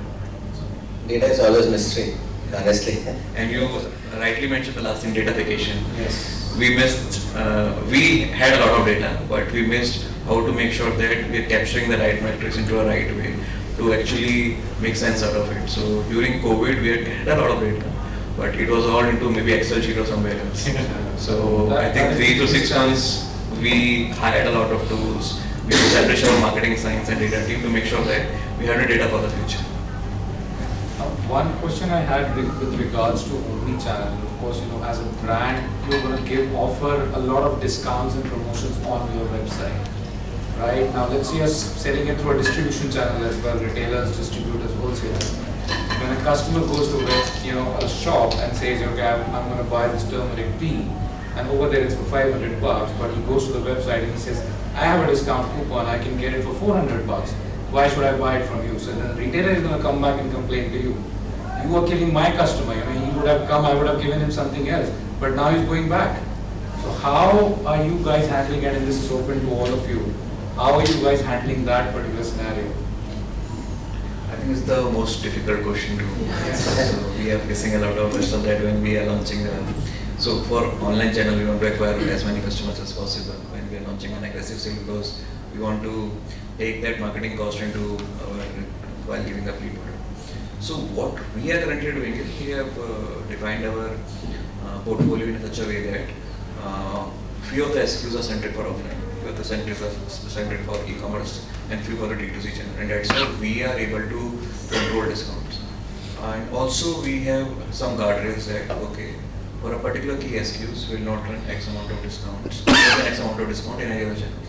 If they are running, either we stop the supplies to that particular channel, or it may be some exception. So that's how we are able to currently do, because you can't control the offline sales.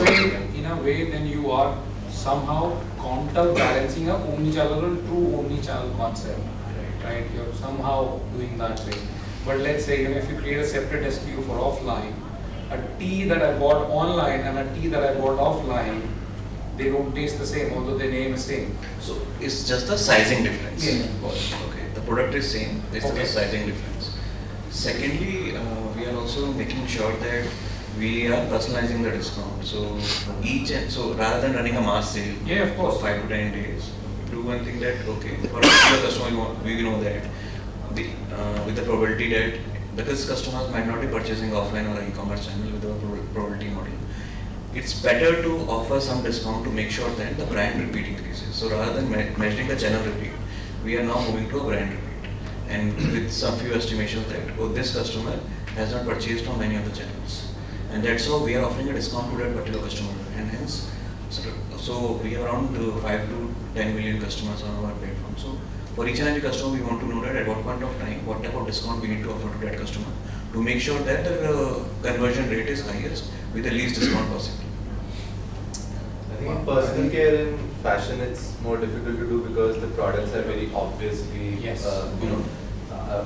how people in electronics, etc. do is they just make the SKU codes different. And for the customer, it's impossible to tell whether it's the same product or not.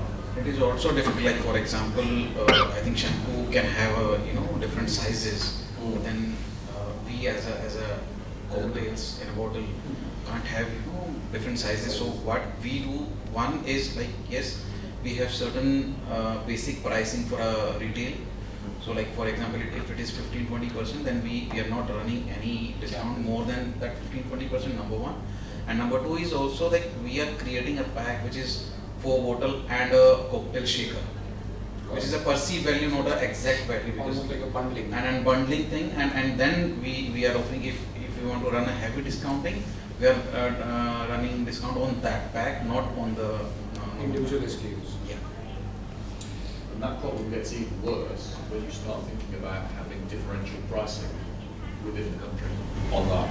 So I don't know whether you're doing it, but you may get to the stage where you find the price you need to command in one part of the country online is different from the price you command in another. And then the stockist problem is multiplied by 10. Does anybody have geo pricing online? Differential pricing? Like you're all one price for the country of India. Right now we are one price. But when you start operating in the margins and looking at incremental gains, you'll start thinking about differential margins in different parts of the country. And then the stockist problem gets really difficult. I think so we were working with Instamart. So they offered us something like this. So they offered us a special discount on a dark chocolate for the places that it was selling more. So they asked us that, okay, so Bombay, Delhi, Pullman, Bangalore, Hyderabad, all the metropolitans were the higher ones. I think so they're in something 30 or maybe 52 cities or something. So they offered us something like that. So there we were like, okay, like we don't have the knowledge right now or maybe the tech to understand this. So we told them that this is what we can offer. Now you can divide it down like as per your data understanding and like that. But I would strongly agree with Abhishek on the size variance. So we have tried that with the supplements recently, and it has helped us like a lot. So retail size variance it works.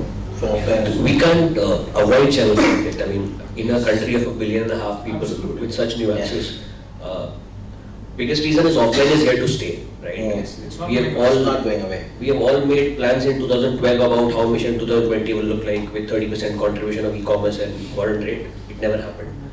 A large part of offline aggregators tried to aggregate distribution. It never happened. Right? There are nuances that need to be lived with.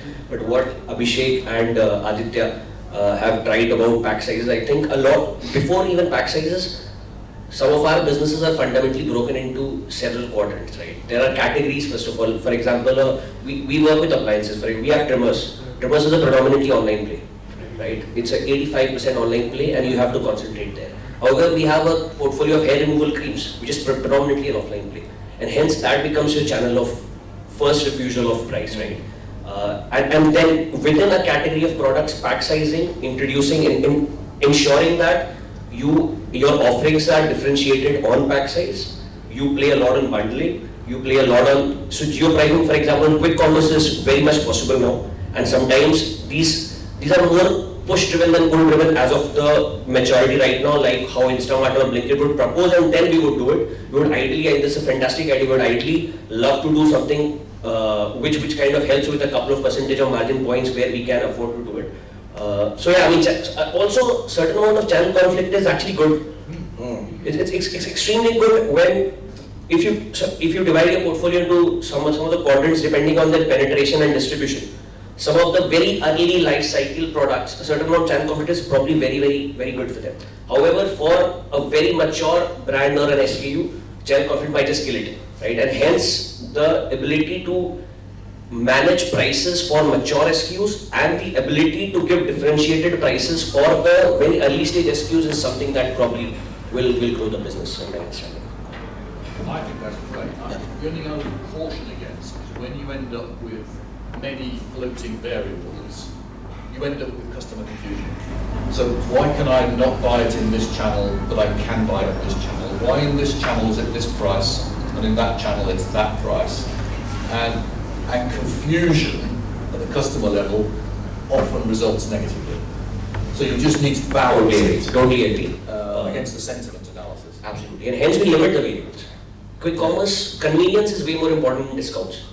And hence we don't discount there a lot, right? However, there are certain channels where we need to because we can not just afford to, but that's the expectation of the customer. Absolutely. And you have to tailor your offering according to that. And if some of your portfolio can't play on quick commerce, so be it. And if some of your portfolio can't play on the discounted channels, so be it, and you kind of shape your strategy accordingly. A lot of variables floating around, David. Yeah. We're trying to limit, let's see if we can. I think for me, globally, in my experience, the best example of where all those variables can be complementary is airports.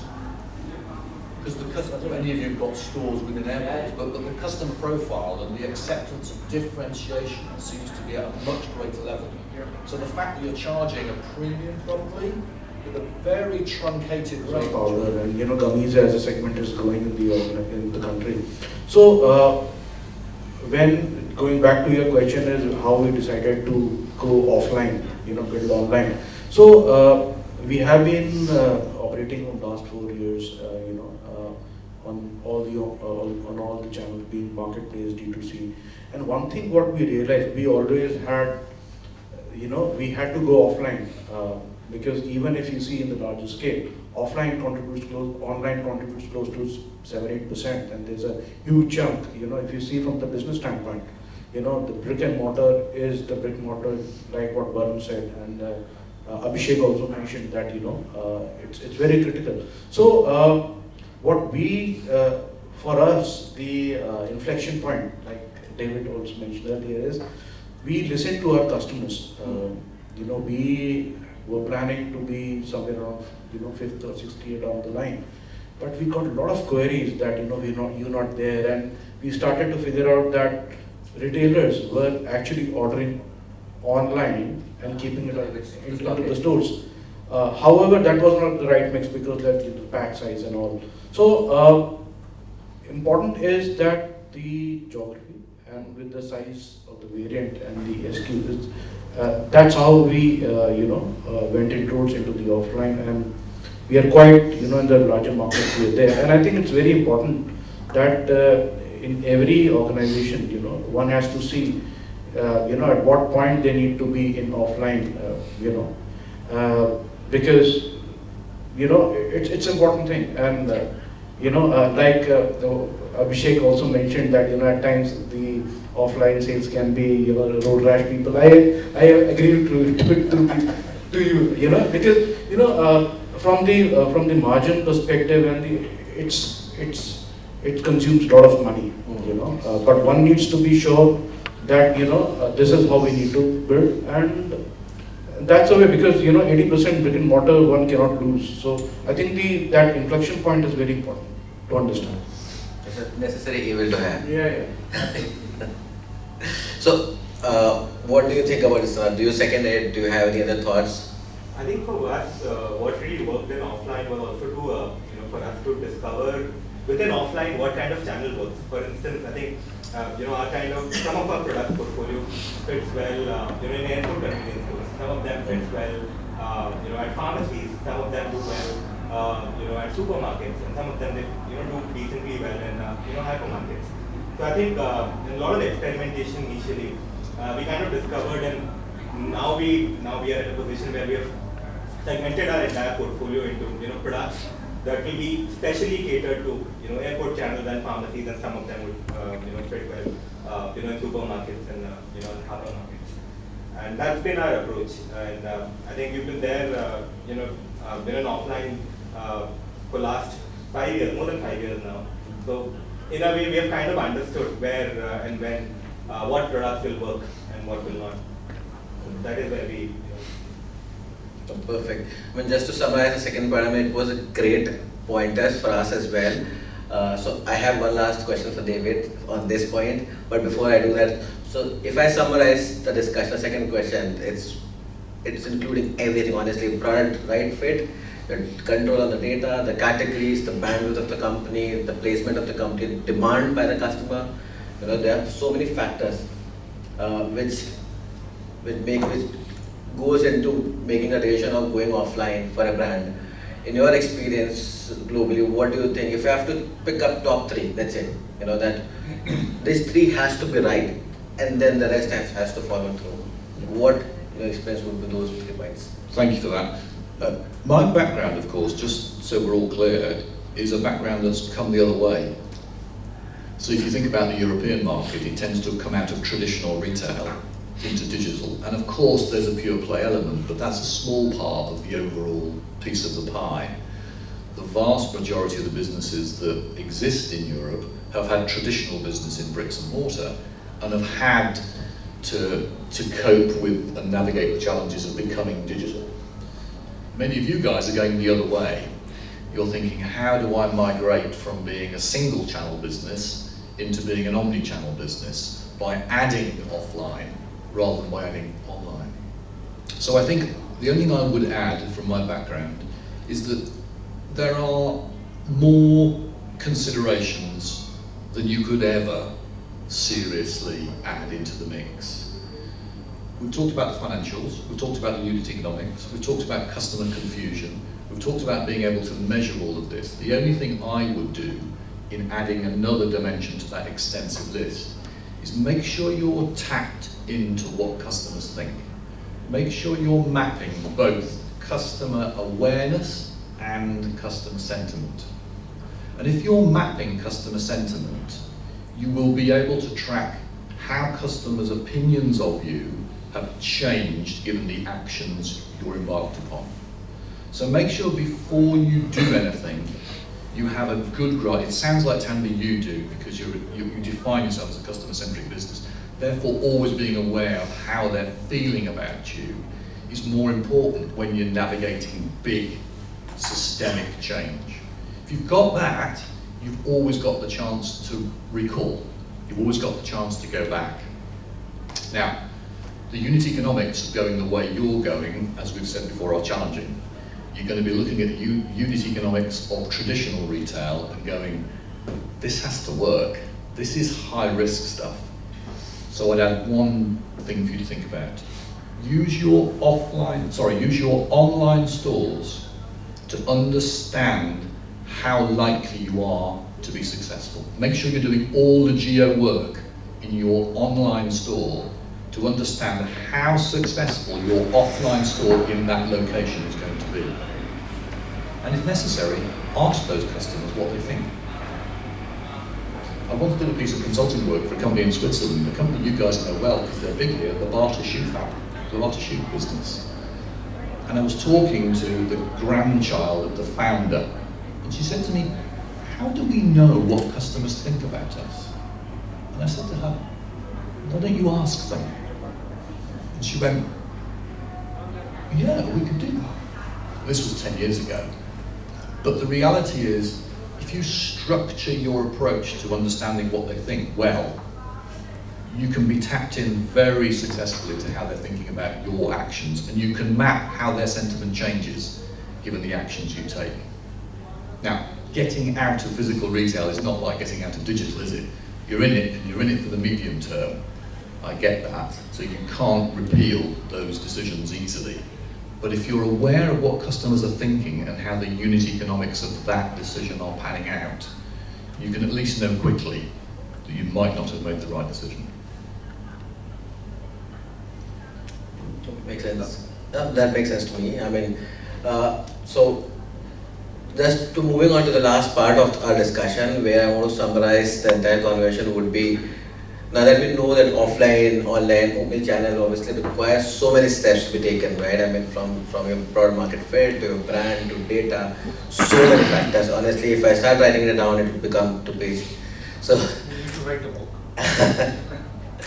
now, one important element that obviously when we're discussing about this topic, what we really want to understand from each of you, from each of the brand is, one, how technology is playing a role in solving those challenges, right? And what are the other gaps that you feel are there in the technology, the current technology, or probably what is something that you want the technology to do to make sure that it solves the purpose, right? At the end of the day, it's all about bringing all together in a true omnichannel direction.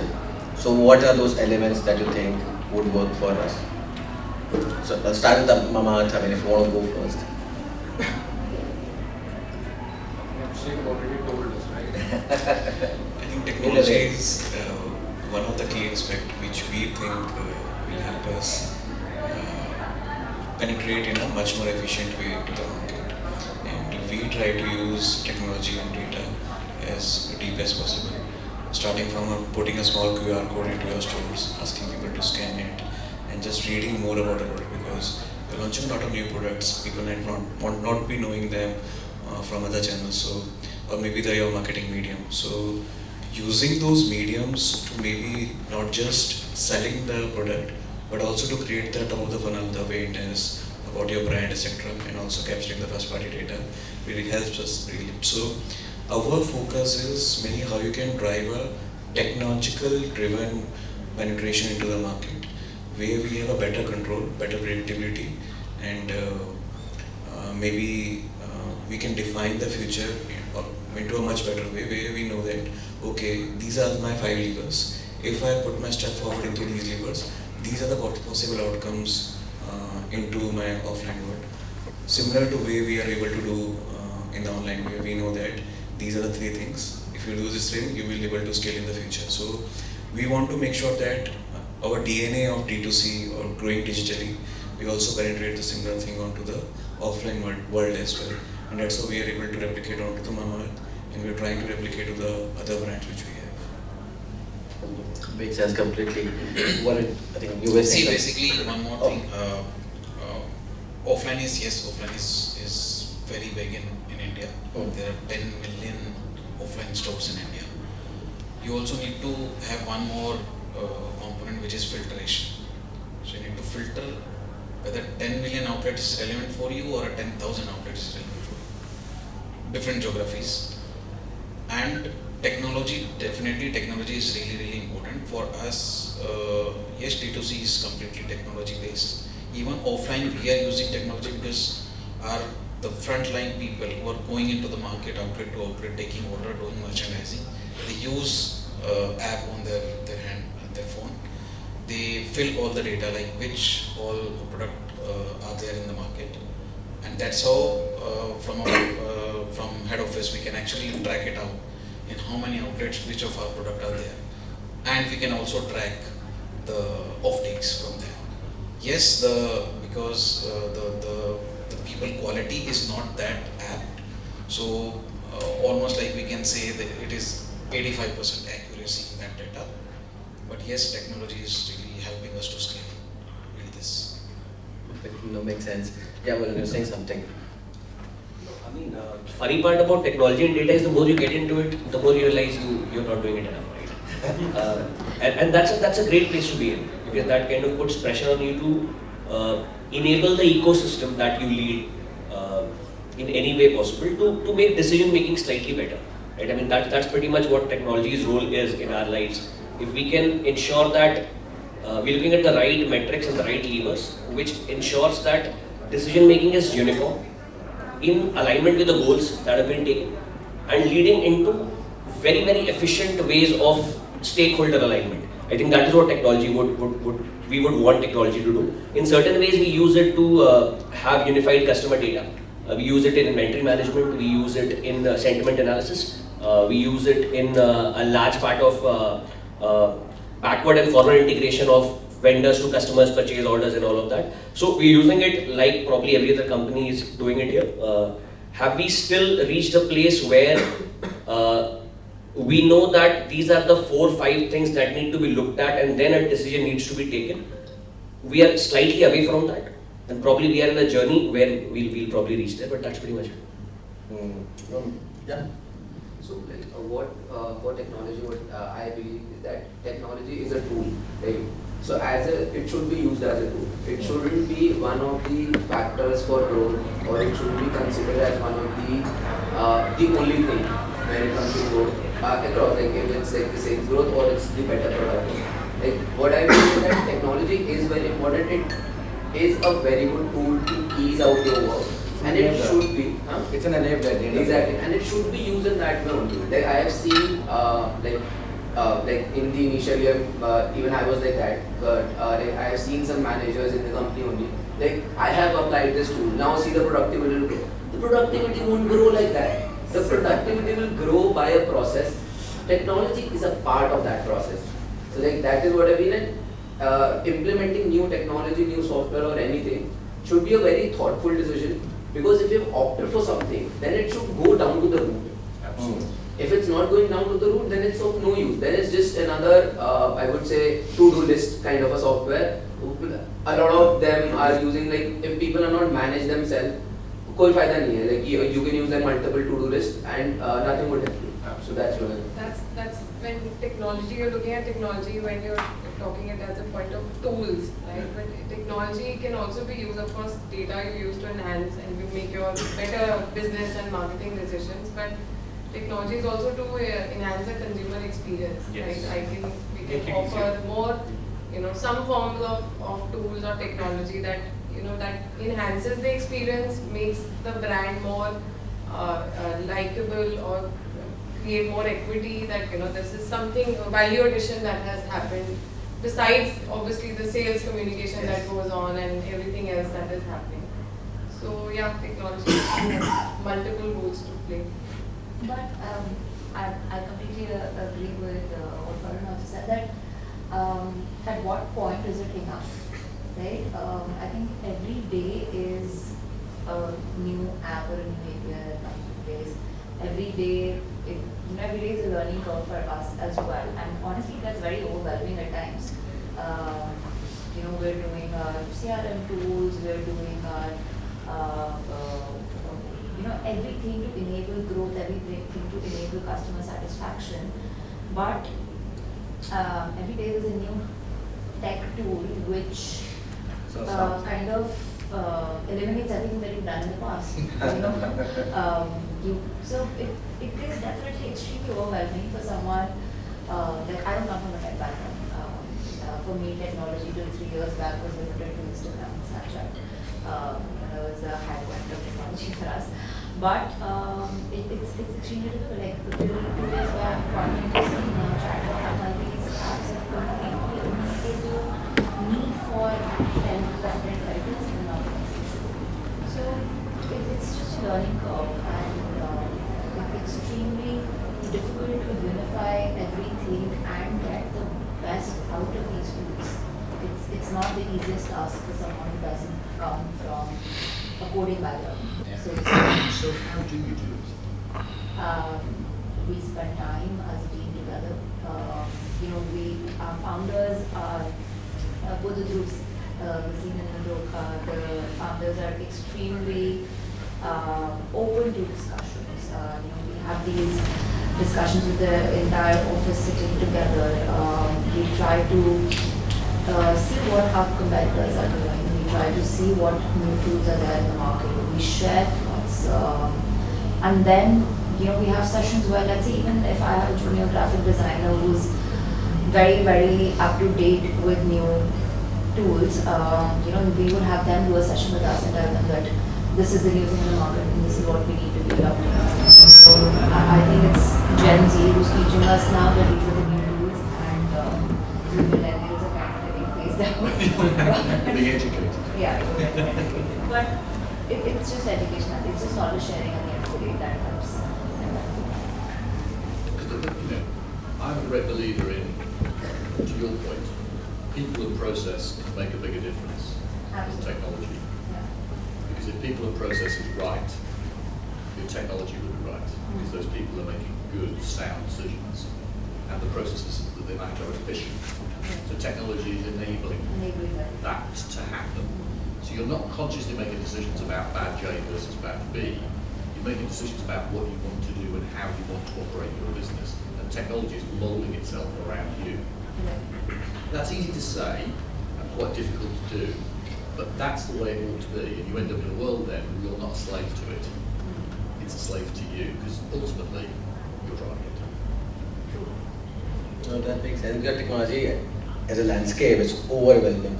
If you see the point technology that comes every day, I mean, there's one thing which can do one part of the picture, and there's another one which is again do the same thing in a different way. So choosing the right partner at the stage of the growth is very difficult at times because of a lot of choices. Now, would want to hear from Niranjan on what do you think on technology role, and what are the gaps that technology can solve in your current process, probably in the future, and how do you see technology to be an enabler?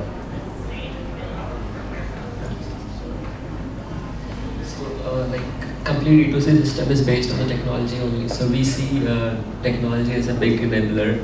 If you really want to build a D2C brand, be it just have the good shopping experience, be it building a complete CDP platform, where we know how end-to-end consumers are behaving.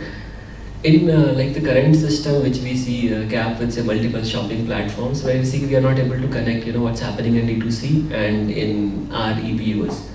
There are multiple platforms, but they're operating in silos. What's happening in D2C, we don't know what's happening in EBOs. Like if we are able to connect those journeys, so that would be really, and there are so many small limitations in current platforms, which let's say we are using Shopify. I think that we can really discuss, but the big part or big enabler will be if we can connect those two journeys. Yeah. No, that makes sense. I mean, and this has been, so there's a technology tussle that goes between the D2C companies all the time. Is at what point do we stop spending on technology, right? Because there's this cost to technology. At some point of time, it doesn't look like an enabler, it looks like both as a cost to the company. So one of the challenges is always around, okay, what are the other optimization mechanisms that we can do in order to bring down that cost? What we have recently seen, and from our experiences, is the consolidation of some of the technology. It makes sense for the brands to start adopting, because then it becomes easy for the brands to maintain them, to manage them, because making tens of companies talking together becomes chaotic at times, and we've spoken to a lot of companies. That is at the core of the problem, that becomes one of the problems. So independently, they might be solving a lot of problems, but jointly, the vision that we see, the technology to drive, it becomes difficult to achieve, right? So it's like there's an old saying, right? Too many cooks spoil the food.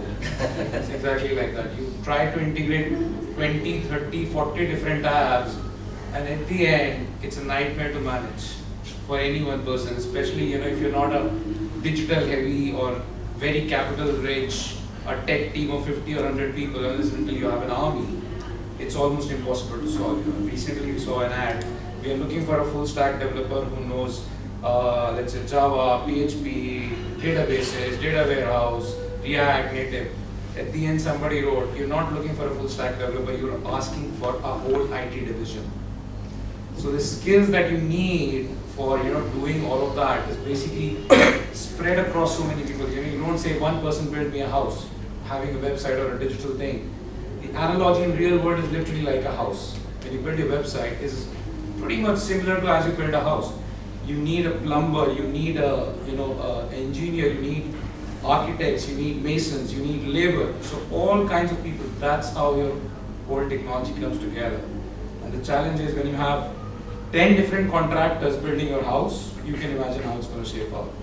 And you contracting and working with all those 10 people becomes a nightmare for you.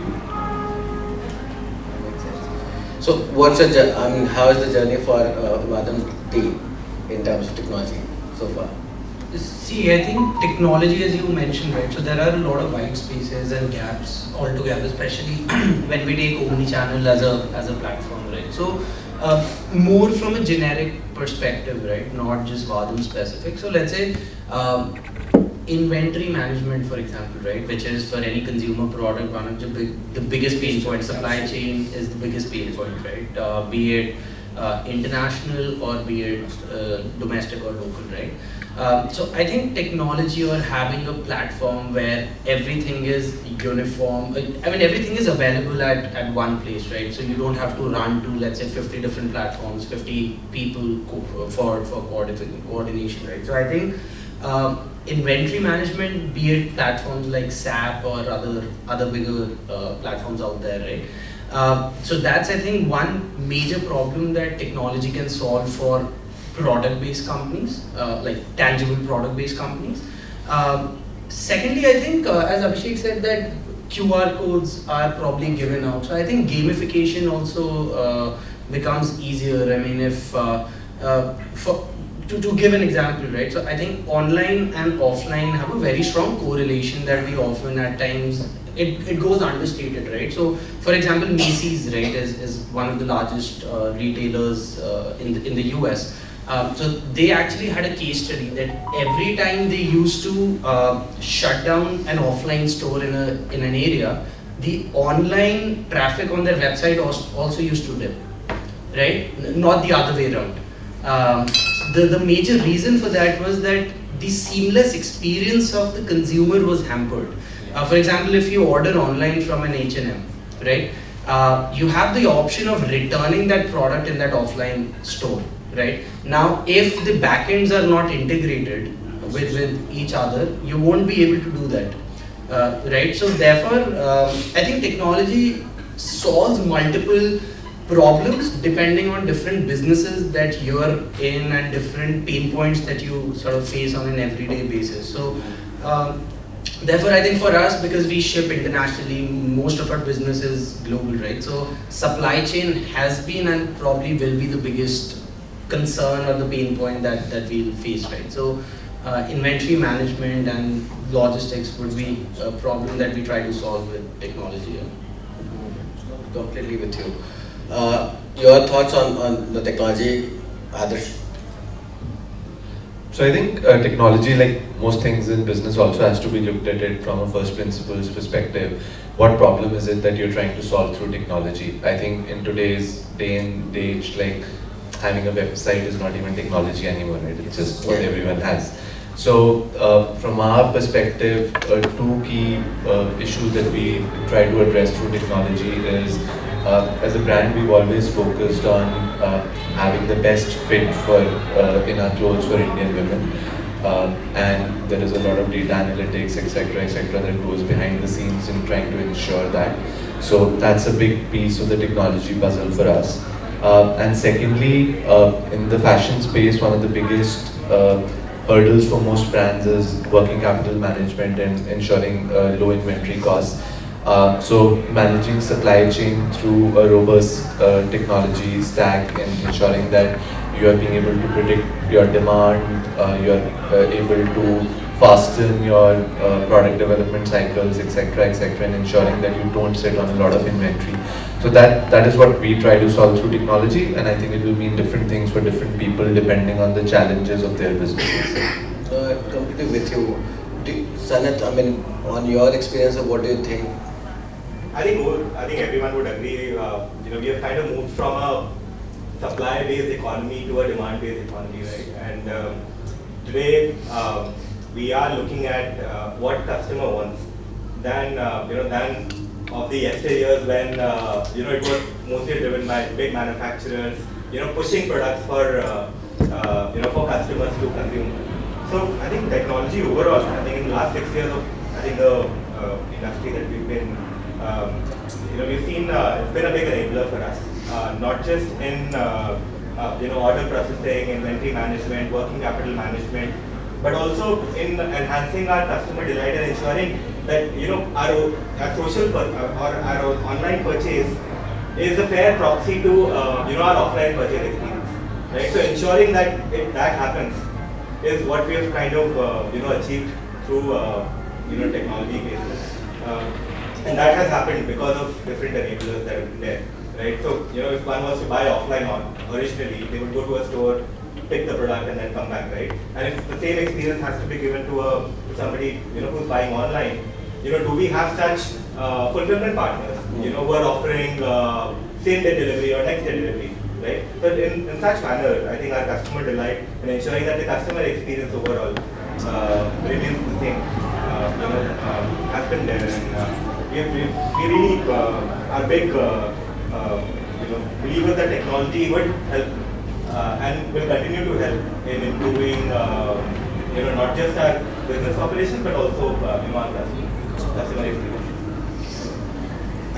Sham, do you second a thought? Do you have different opinion? I completely because we also see in our business that our inception has started from the B2C platform and we went to the marketplaces.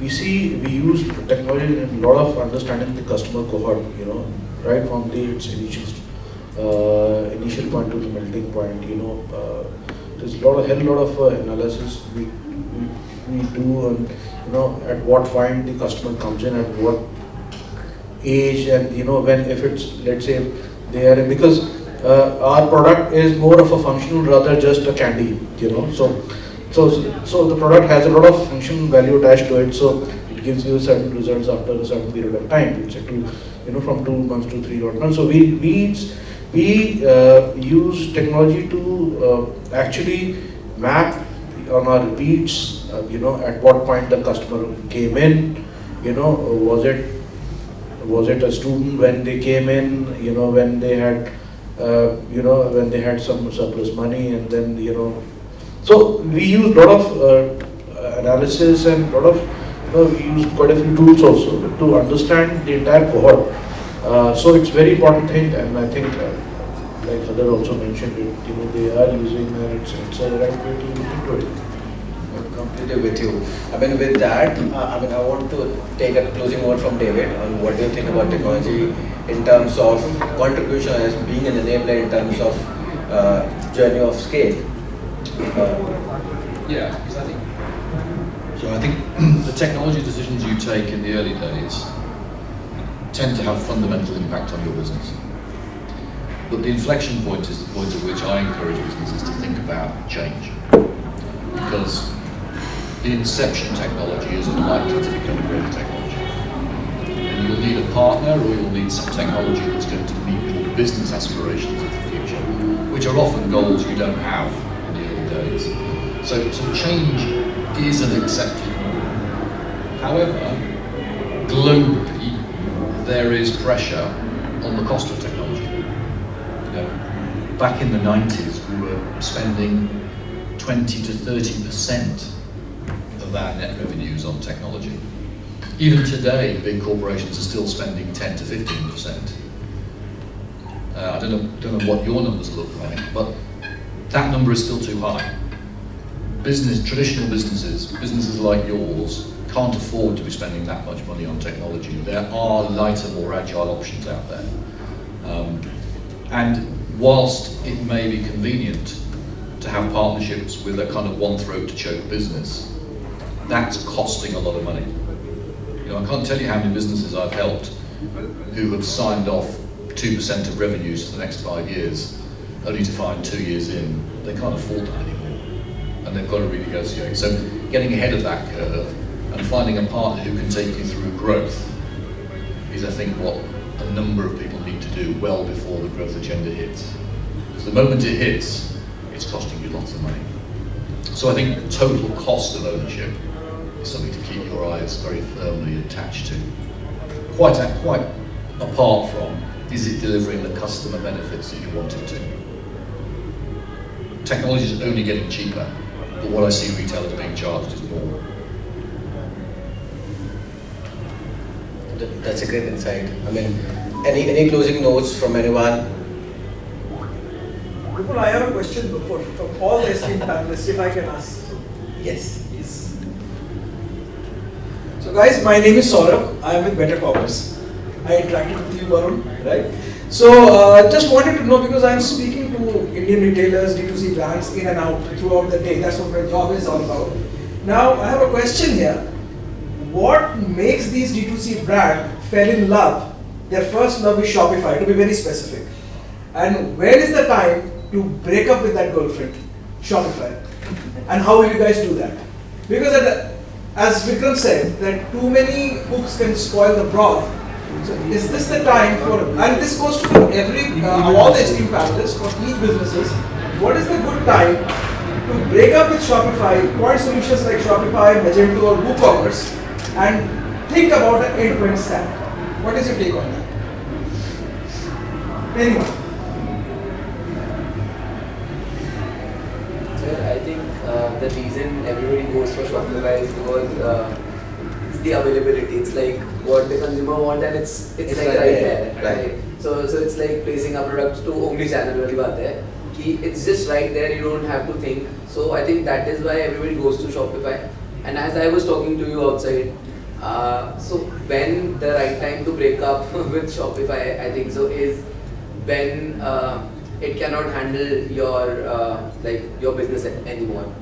So I think so that is the right time when one should shift, because after a while the website goes slow, and then it's like a to and fro with the tech team or the retainer that you have, and it keeps going on and on. But after a while it's like you need to have something that's very, very strong and can handle your scalability. So in the journey of scalability, I think so is the time when one can think about letting Shopify go. There are two things, like for example, one, what is they giving it to you? One, the benefits you're getting out of that, and the cost of it. If we as a D2C brand or early stage companies, so that cost is not very, very heavy cost for us. So what Aditya rightly said, that if we think that they are not doing something good for us or any kind of problems we are getting, and then I think this is the right time that we can want to give away that. Does that answer your question? Yeah, I mean, what do you take from competition? Using Shopify, any sort of few challenges which you will put, for which you would not love Shopify? I think as Aditya said, Shopify is an easy plug-and-play solution, and more often than not, our strengths are biggest weakness. How Shopify developed the entire app environment where anybody could build something of a small use, and which people like our brands, our companies started using, is now resulting into a lot of friction of having to do a lot of things with a lot of people, which I believe Better Commerce is principally trying to solve. Absolutely. So I don't know what the right time is to break up, or whether a breakup is needed, or whether it's a girlfriend or a wife. I mean, that's very so it depends upon how you're looking at the relationship, like how are you looking at it, right? So there are issues. The 3-page checkout is a huge issue, right? We are just waiting for buy with Prime. When does it get launched in India? It hasn't even kicked off in the US, and a lot of merchants have not been able to either adopt it or scale it. And Shopify has its own reasons to block buy with Prime or become more and more difficult to more checkout partners. So there are enough and more reasons or issues like in any relationship, and I'm sure relationship with Better Commerce will also have certain issues, and I'm sure that over the period of time, like a good relationship, they get resolved. But yeah, I mean, that's pretty much what my take is. Thank you so much. Perfect. That's for today's roundtable discussion. I mean, I think it was a really good discussion. What we would love to do next is we'll send you a feedback form for you to rate us or to give us a feedback on how did you find today's session. Would love to hear more about how you think this roundtable has been conducted, what better we can do about it the next time. Thank you. Thanks everyone for joining the roundtable. I think the next is the lunch and networking, but there's no more than gifts that we have. So we'll start taking the names out, and you can come. Wait, please wait. Once again.